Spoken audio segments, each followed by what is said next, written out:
Hey everybody, this is Perch. Here's a viewer question that is literally just a question, just one sentence question. There's not even any body to the email. It's just a subject line, but it works. It's enough. So here's the question. Do you think that Spider-Man's marriage will ever be restored? Uh, no, I do not. I don't.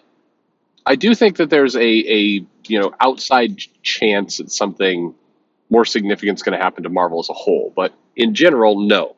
I think that Marvel is very entrenched into this idea that Spider-Man can't be married. It makes him unrelatable. That the fans, the people who know Spider-Man, view him as somewhere between the MCU version where he's younger and maybe coming into college and he's down on his luck, kind of Parker luck kind of guy. I think that they like that idea of a Spider-Man who's very, very smart, graduated high school, but can't get into college for some reason, or isn't, can't afford college, or whatever it happens to be. I think that they like that idea of Spider-Man. I actually think that the Tom Holland Spider-Man that's in the current movie with the status quo left at the end of No Way Home. Was it No Way Home? No Way. Anyway, the newest Spider-Man movie, the one with all the multiversal shenanigans. I think that they believe that version of Spider-Man, that kind of aspect to the character, is the prime aspect, is the perfect, is. I think they view that as ideal, and that's what they're going to keep going towards. So, I mean, you're going to keep getting. Plus, I think they also like the idea of shocking the viewer, shocking the reader by dangling this idea that, look, Peter Parker's going to get back together with Mary Jane. They're dating. Oh, Peter's thinking about asking, her to marry him. Oh, he's thinking about it. And rather than go through that journey, they prefer yeah, she's dating another guy. They got kids now with that other guy. Oh, how about that? That's what they prefer.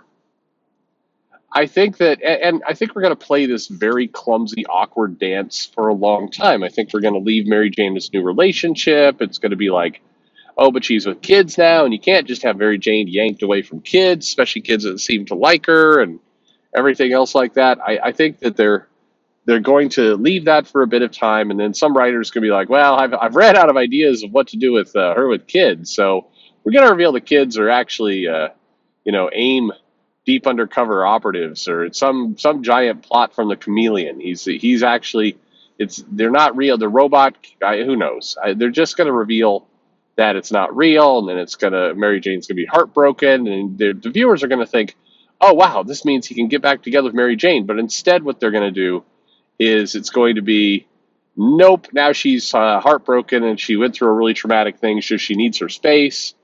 And Spider-Man's like, I really want to date you / bone you, but I'll give you your space because I'm a good guy.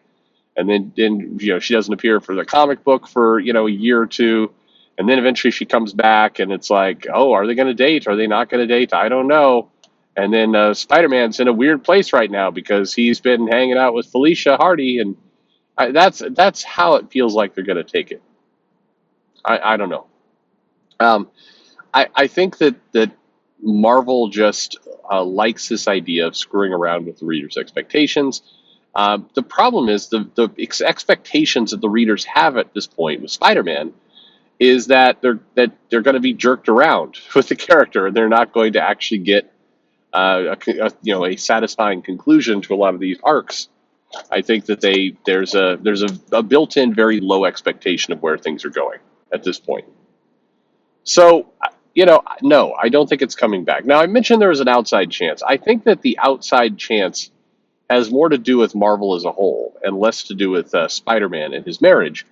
But I do think that somewhere dimly deep within the bowels of Marvel, there is at least an awareness of what the perfect state means to a large percentage of the people actually buying the comics. So notice, Marvel has an audience, and I think that audience is broken into, very long-term collectors, people in their, from the ages of like 40 to 55. They're probably the ones who are putting the bulk of the money into the company at this point.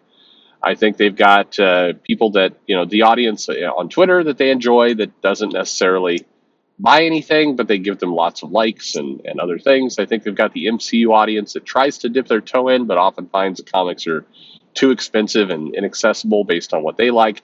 So I think you have a bunch of different audiences there. But I think dimly, Marvel is aware that there is this core group of people, this older group of people that really, really, knows what they want.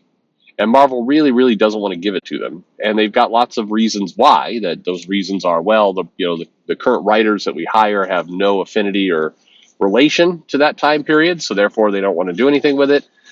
They think that that audience is old and they're going to die.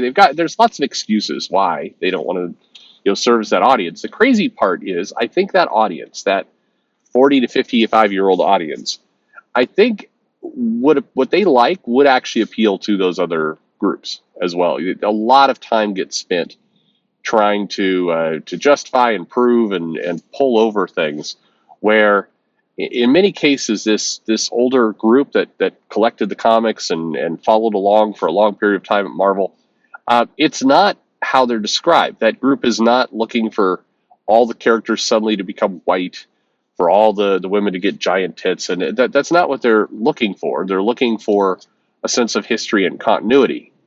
I think if you came out and you had a classic X-Men team doing classic stuff led by Storm, I think that group would be perfectly happy.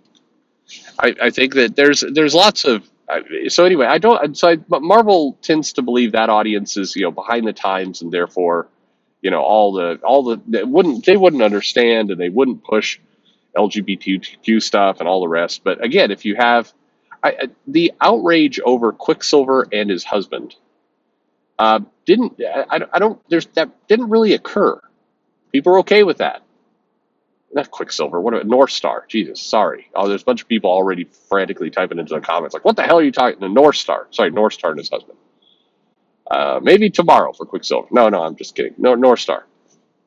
Um, People weren't really upset with that, so that audience is okay.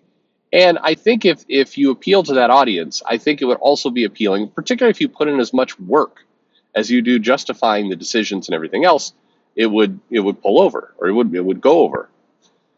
So that group there really would like Marvel to return to almost an idealized state of their comics, at least in their view. This is, Captain America is doing heroic things. This is, Wolverine and the X-Men are outlaws. They're out doing things, trying to survive in a world that hates and fears them, and they're not super rich. They're not living a life of luxury. They're living a life on the run for all intents and purposes. And they like Spider-Man being married to Mary Jane. And I think there is a chance that Marvel, the movies tend to die down. That day eventually happens where they're not guaranteed, financial moneymakers. By the way, I mention this every now and then, and people are quick to point like, well, Marvel's actually not making money. They did with Encanto too. They're like, Encanto was a flop. You gotta, if you read the articles about what's going on with these things, not the press releases from Disney, but the actual articles, they're playing in multiple business spaces now. The Disney Plus numbers, if they have a show that brings in subs, and that was true with Encanto, it helps. The way they collect money is bigger. That pot is larger, and how they get it is different than how it used to be. If you look at one aspect of it, sure. But their business is healthy. I don't think it's going to remain that way. I do think there is a point where people get tired of this stuff and it's not guaranteed money.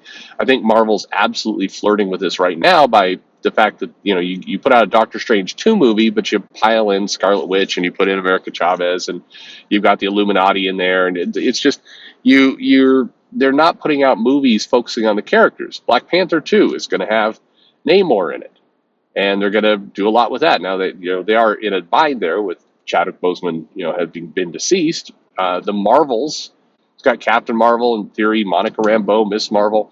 These movies that are meant to be kind of standalone sequels are loading up with other characters. Even Thor, Guardians of the Galaxy are in there a little bit, and we got Natalie Portman in there a bit. So I mean, you're starting to make them all of them kind of ensemble films.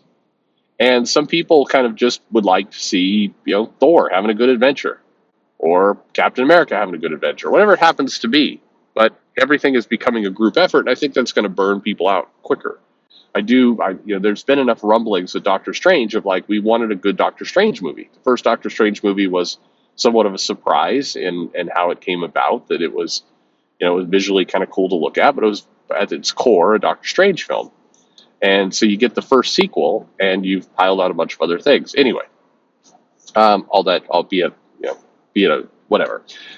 I think that as the movies decline a little bit and as things kind of trickle off, I think Marvel will face a decision point of, maybe we should stop working so hard against ourselves and go to that idealized state and try and hook in some easy money and see what that does for a while.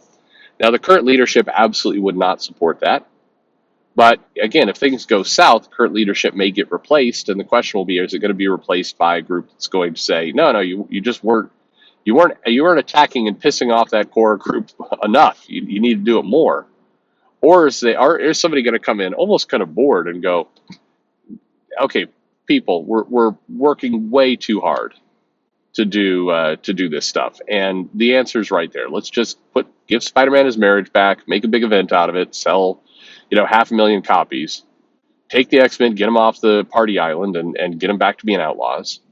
I just think, I think you go down to stop having, Hellcat bitch at Tony and have him actually, do Armor Wars 3 or whatever it is. And you're going to get to this, like, look, let's just dive in and take the money moment. I think that option will be in front of them. I think it's a slim chance, but I think it will be there. And if they do take it, then, things will change. So maybe that moment comes. I don't know. Again, I think the leadership will have to completely turn over, and Marvel's going to have to find a way to kind of hold their nose and do it without admitting that they were wrong, which is always really hard for Marvel. If it doesn't get said enough, there's one company that really hates to admit any fault at all. It is Marvel. Whether it's royalty checks, whether it's putting somebody on a book by accident, or somebody didn't get vetted properly, or whatever happens to be, Marvel, like, they will not admit any misstep. But anyway, there you go.